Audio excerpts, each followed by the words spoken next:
Conçu et financé par le département de la Vienne, le Futuroscope est la seule réalisation en Europe s'appuyant sur une étroite synergie entre les trois activités principales de l'homme, les loisirs, la formation et le travail.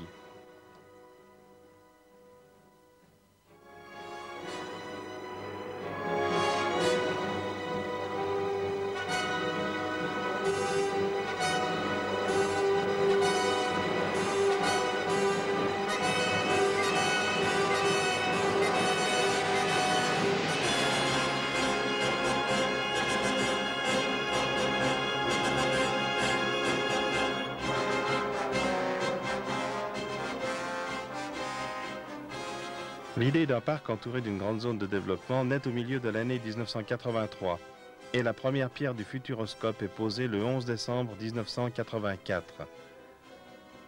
Le département de la Vienne a ainsi investi 1 milliard de francs français dans la réalisation d'un parc de loisirs différent des autres. Il a également incité le versement d'un autre milliard par l'État, l'Europe, la région et le privé pour créer un environnement de formation de haut niveau ainsi que la création de nouveaux emplois dus aux activités diverses, les hôtels, les bureaux, etc. C'est un fantastique pari sur l'avenir et c'est enfin un formidable message d'espoir pour tous les hommes et en particulier pour toute la jeunesse européenne.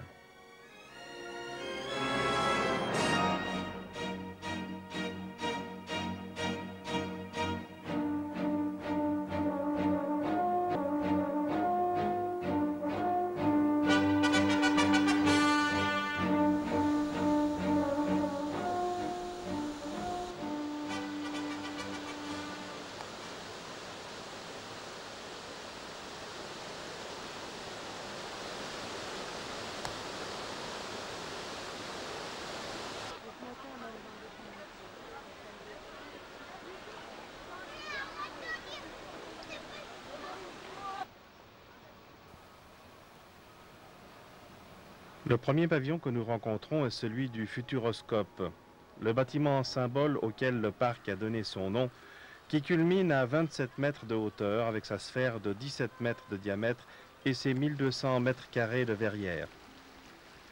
Cette architecture audacieuse représente le soleil qui se lève sur un monde qui change et abrite plusieurs spectacles et expositions inédits.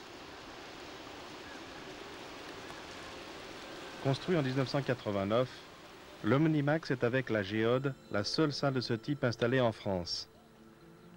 Le procédé de projection cinématographique de la société IMAX utilisé est proche de celui employé pour le Kinemax, puisqu'il s'agit d'une pellicule de 70 mm défilant à l'horizontale et éclairée par une lampe de 15 000 watts.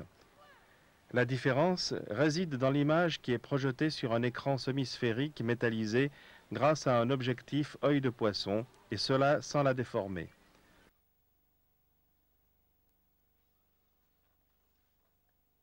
Afin d'optimiser les effets de ce procédé, les 360 fauteuils que contient la salle sont inclinés différemment selon la rangée, permettant ainsi une vision adaptée. Tous les éléments sont donc présents sous cette gigantesque voûte pour faire du film présenter un spectacle grandiose.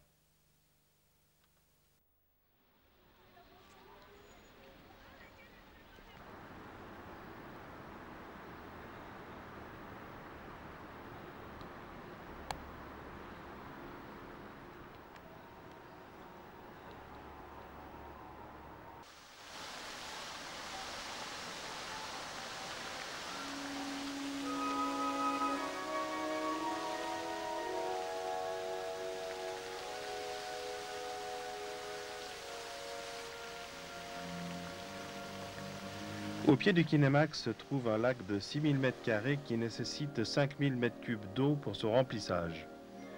Durant la journée et sur un fond musical, une centaine de buses y donnent naissance à des jets droits, des tourniquets et des corbeilles dont les hauteurs peuvent atteindre 25 mètres.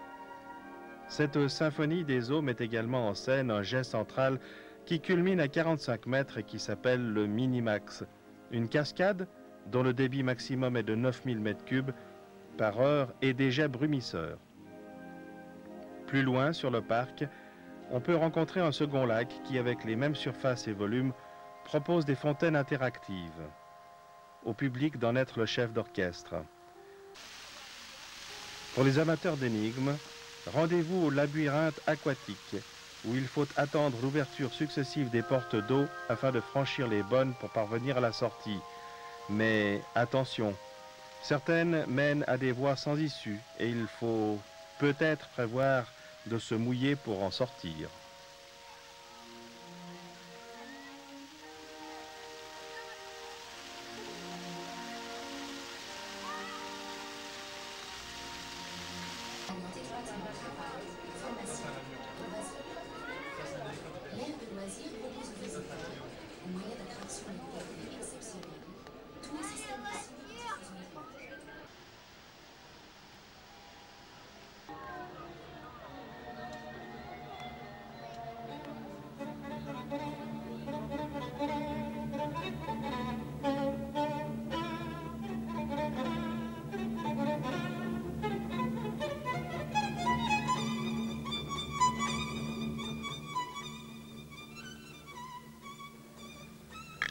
Paysage d'Europe, c'est une promenade au fil de l'eau à la découverte des différentes régions européennes.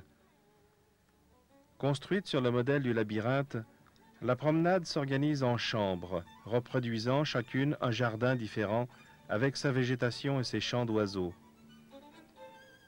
Europe du Nord et du Sud alternent dans les évocations que les différents jardins leur consacrent.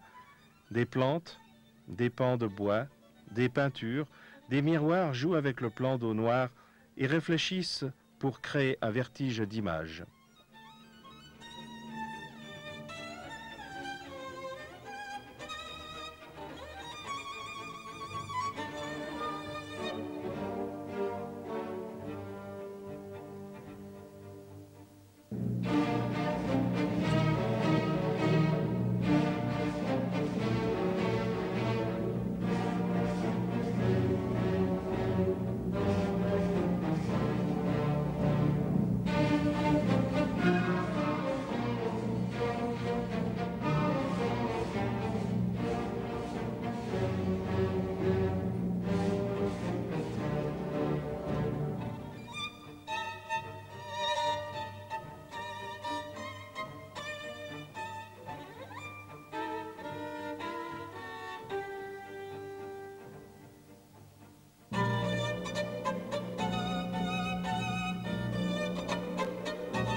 Nous venons de pénétrer dans le monde des enfants, 2 hectares d'équipements de plein air, des attractions mises en scène dans un univers magique, vélo d'eau, voitures télécommandées, toboggans, piscine à balles, maison musicale alternent avec des espaces de découverte illustrant le thème central de la communication par le rire et le jeu.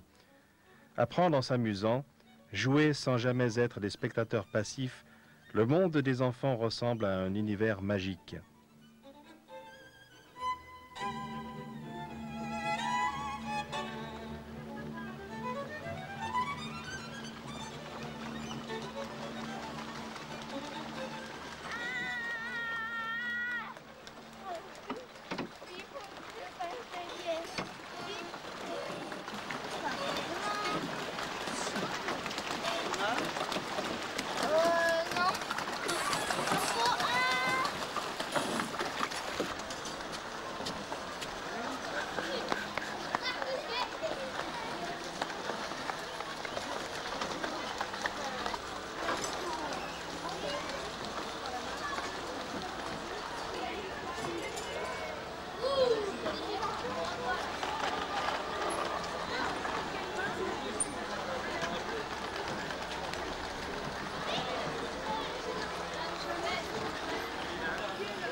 Ouvert au public le 31 mai avec le pavillon du Futuroscope et le Kinemax, avec aussi le lycée pilote innovant et l'inauguration de l'Institut de la prospective, le Futuroscope de Poitiers a accueilli pas loin de 5 millions de visiteurs. Il essaye de faire comprendre que les hommes de ce temps sont capables, à l'oreille du XXIe siècle, de relever les défis du futur ainsi que ceux des autres continents.